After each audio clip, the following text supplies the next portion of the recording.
Hey guys, what's up? It's Eric with Advanced Level Automotive. Welcome back to the channel. Welcome back to another case study. Today, we're out here taking a look at this 1997 Jeep Grand Cherokee. It's got the 4.0 straight six engine, and the customer complaint is that the vehicle is a crank but no start. Initially, the vehicle would crank, it would start, but it would immediately stall. At this point, the vehicle won't even start. It just keeps cranking and cranking and cranking. It will not fire. So the customer called us out to come take a look at it. You guys already know how we do it. Let's get started. Yo, Eric, what are you? Oh, dude, you're filming right now. Go ahead. Anyways, guys, today we have a special guest with us, Oz from Oz Mechanics, here to give us a helping hand on diagnosing this vehicle. We're gonna try to figure out what's wrong with it together, bring you guys along, and let's get to it. Whoa! All right, guys, so first things first, let's verify the complaint. I'm gonna hand the keys over to my buddy Oz. He's going to crank the engine over, and we're gonna see if this thing starts.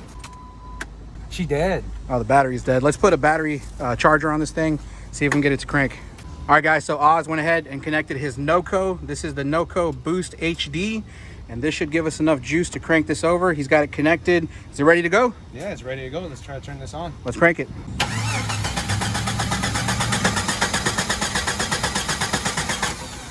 All right, guys, so as you can see, this is a crank no start. So what do you want to try to do next?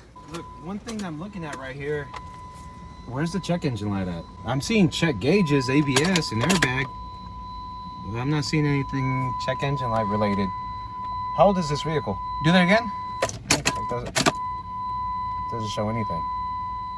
You bring up a good point. Let's grab this CAN tool, connect it, and let's see if we have communication. So I'm gonna go ahead and plug in this Bluetooth dongle into the OBD2 port right there. And we are going to see if we have communication with the ECM.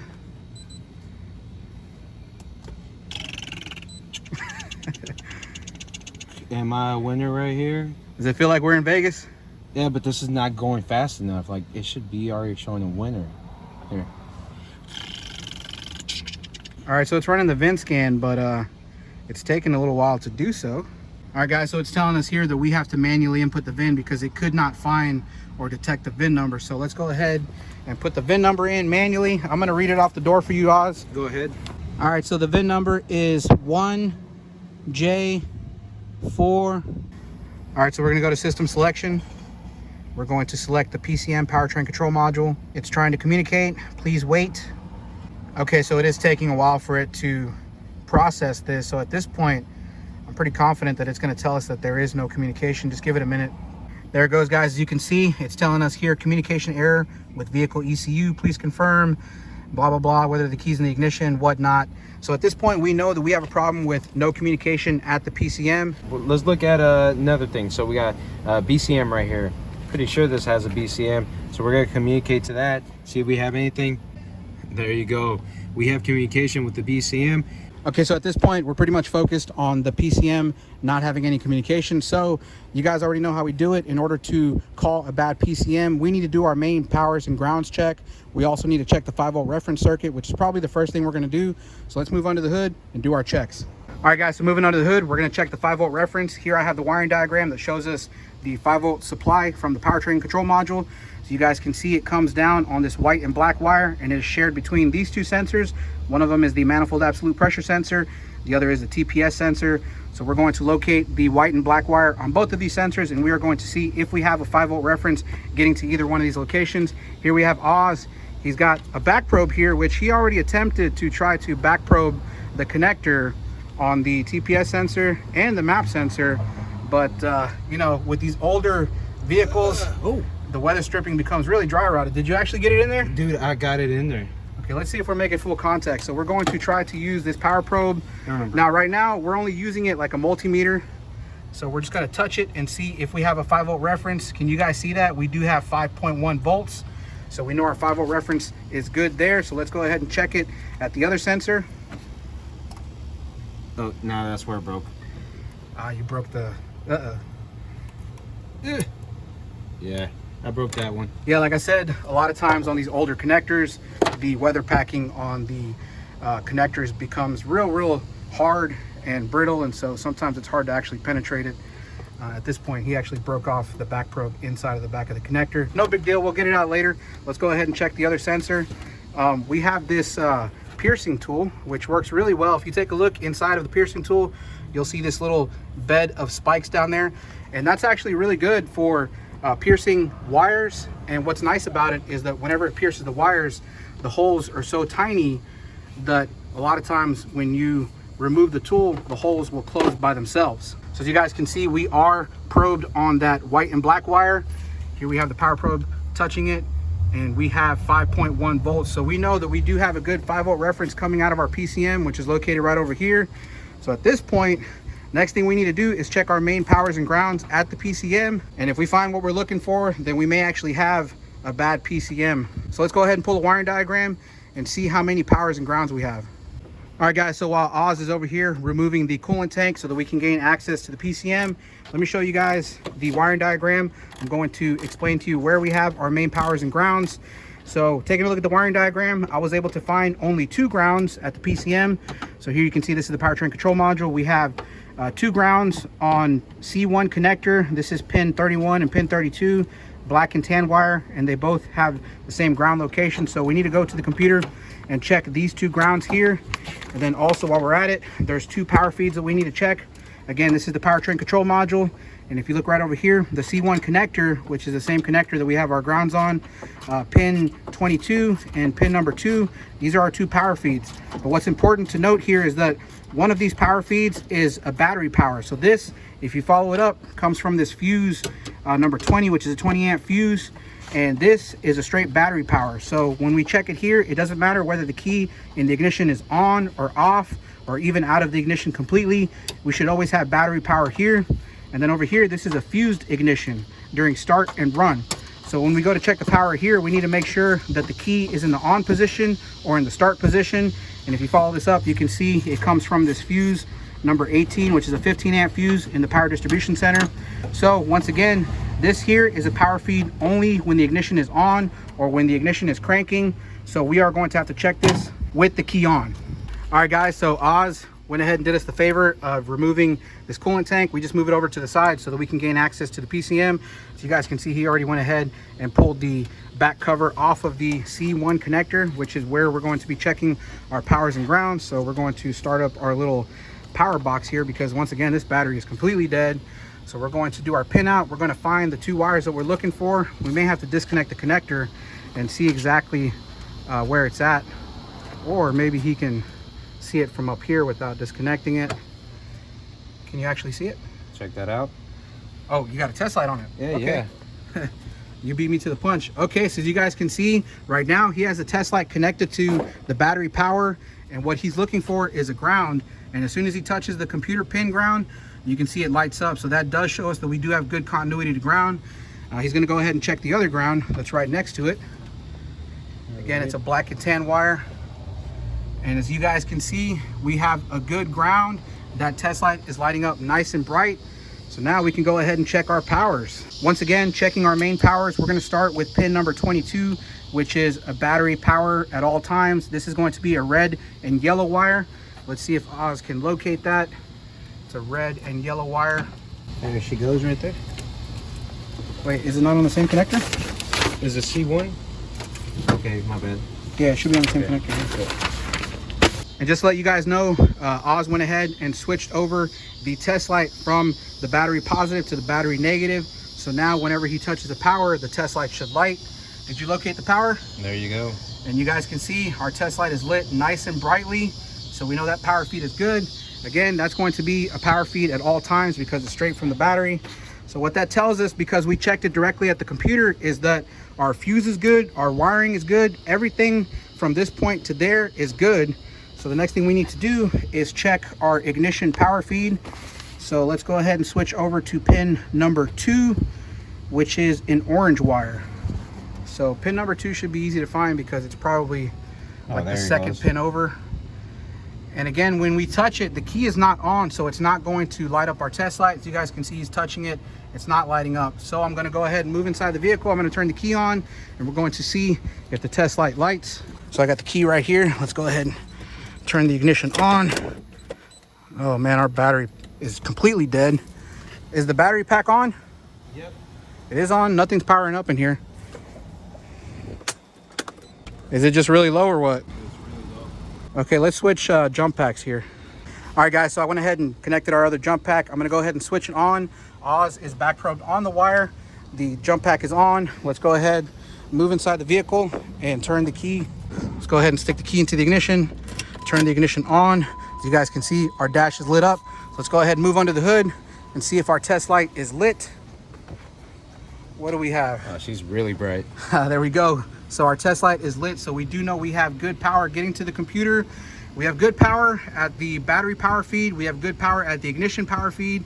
And we have 2 good grounds at this computer. So at this point, I think it's pretty obvious and it's pretty safe to say that this thing is going to need a replacement PCM. So one quick thing that Oz mentioned to me is that he said he has seen this before.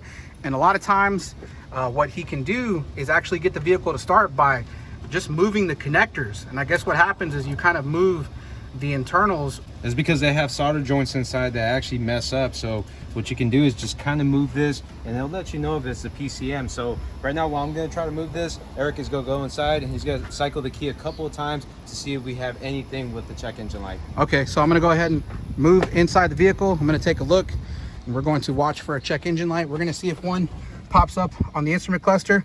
Move it around. And unfortunately, I don't see anything coming on. I'm gonna give it a minute. Let him play around over there. See him playing around with that connector. But I don't see any check engine light coming on in the instrument cluster. So I think it's pretty safe to say that this computer is a complete dud. It does not want to wake up at all. All right, guys, so at this point, we're pretty confident. We've kind of talked it over and we've thought of different scenarios. Of course, whenever you call a bad computer, you want to make sure that you check everything. You know, we talked about different things like cam and crank sensor signals and stuff like that. But I think at this point, you know, none of that is really relevant because the computer does not want to communicate. It doesn't want to wake up. And that really has nothing to do with anything like that because we've already checked the 5-volt reference circuit. Right now, we're on the phone trying to get a PCM. We're hoping that we can get one tonight. I actually got a hold of a local supplier that I know, a friend of mine that works there, and he says that he can actually get one for us tonight. So hopefully we can get one here within the next half hour or so. We're hoping, we're crossing our fingers. Hopefully we can get this thing fixed tonight. If not, then we might have to come back tomorrow. We'll see how it plays out. One eternity later. All right, guys, so fast forward. We were lucky enough to get a hold of a remanufactured PCM. It is actually nighttime right now. As you guys can see, it is late at night. So we've been kind of at this for a while. Anyway, at this point, we've already got the computer installed.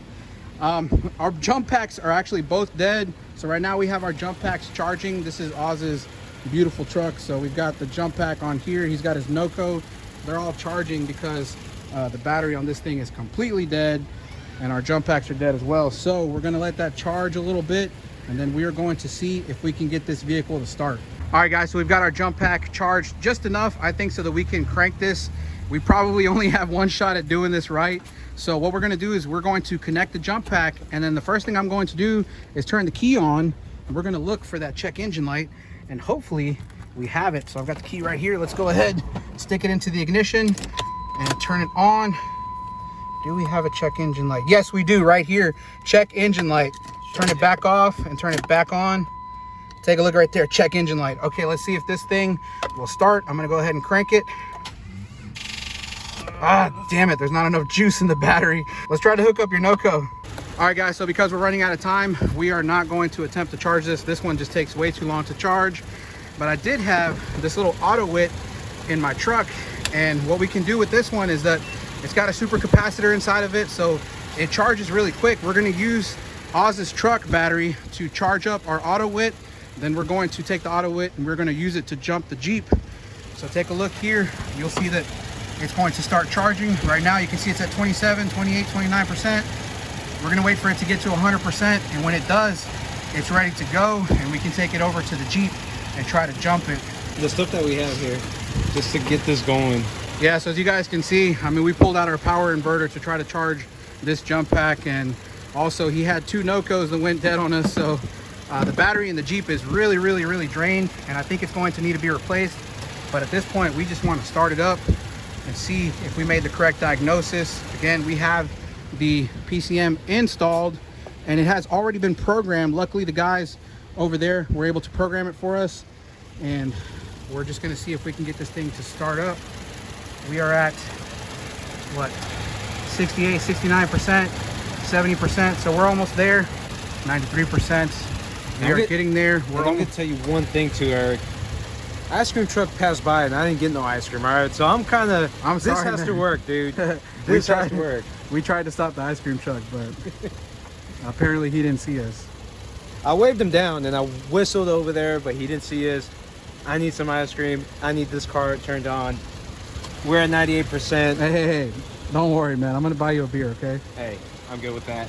So let's give this a shot. I think she's Wait, ready. Is it ready? You'll hear it beep. It'll beep when it's ready. And just to let you know, the NOCO did pretty wonderful.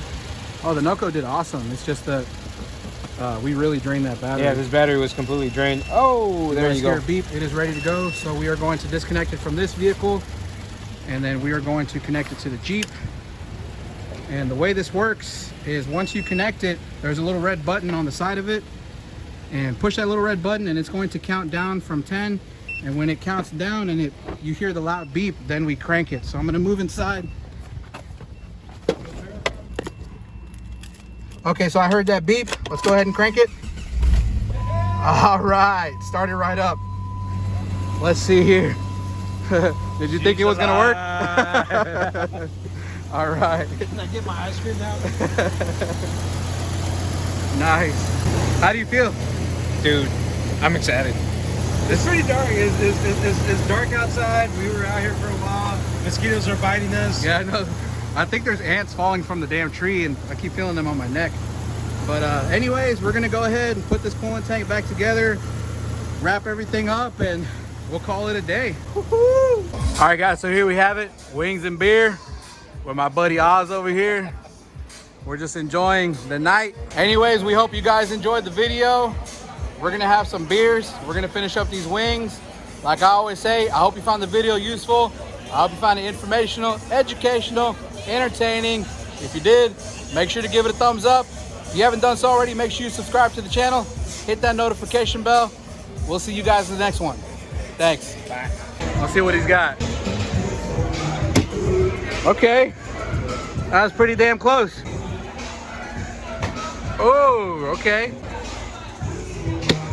Ah, okay, on the board. Ah, missed the board. Let's see what you got. Oh, okay. All right, we might not be doing so well here. Let's try and save ourselves. Ah, okay. Whew, okay. Miss and you lose. Ah, damn. Okay, I'll give it to you. You're a better cornhole player than I am.